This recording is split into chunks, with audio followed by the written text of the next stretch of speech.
4,8 millions. C'est le nombre de manifestants réunis lors des différentes mobilisations en France jusque-là, selon les syndicats. Un nombre qui promet de grandir demain encore, puis samedi, et peut-être toutes les semaines jusqu'à l'adoption de cette réforme si contestée. Les inégalités hommes-femmes, comme les arguments de financement avancés par le gouvernement, restent au cœur du débat, avec des idées de fond qui ne passent pas auprès de la population.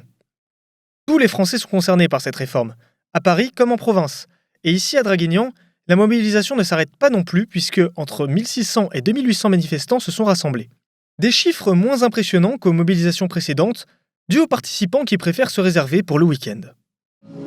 On attend beaucoup pour la prochaine manifestation samedi, parce que c'est vrai qu'il y a beaucoup de gens qui ne peuvent pas venir en semaine à raison justement des coûts de la grève. Et en semaine, ils ne peuvent pas se mettre arrêter de travailler. Et c'est vrai que maintenant, beaucoup de gens sont pris par les crédits et tout ça, donc c'est très dur. Donc là, je pense que samedi, on attend beaucoup de monde. J'ai pas mal de monde qui m'a dit qu'il viendrait sur la manifestation de samedi.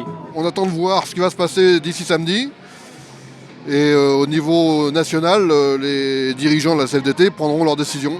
Entre les gens qui, globalement, n'ont pas d'avis et ceux qui osent pas bouger, c'est ce qui explique qu'on soit moins nombreux que ce qu'on pourrait être. Malgré des concessions du gouvernement comme l'extension du dispositif de carrière longue ou le durcissement de l'index senior, le mécontentement ne baisse pas, et ça se voit particulièrement sur les bancs de l'Assemblée, où les députés d'opposition déposent des milliers d'amendements afin de ralentir l'adoption de la réforme. Il y a un premier recul pour les carrières longues, mais c'est pas tout à fait ce que nous on avait demandé.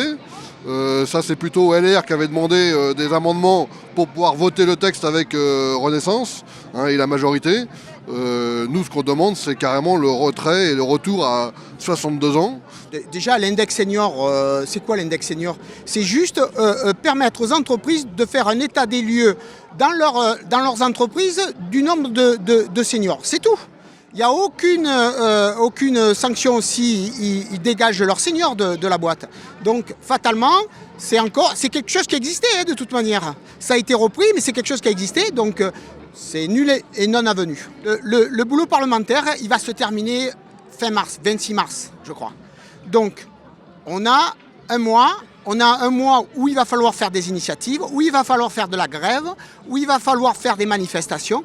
Donc nous, on va amplifier ce mouvement. On va appeler les salariés à se mobiliser dans ces initiatives. Il n'y a pas vraiment de dialogue. Ils ont déjà prévu les rétropédalages qu'ils pourraient faire sur quelques petits points particuliers, mais ça concerne un minimum de personnes et c'est pour ça que la masse est en colère, je pense. Et j'espère que les discussions en haut, ils vont prendre vraiment la pénibilité. Mais aussi, il y a la pénibilité, mais il y a aussi le stress au niveau du travail.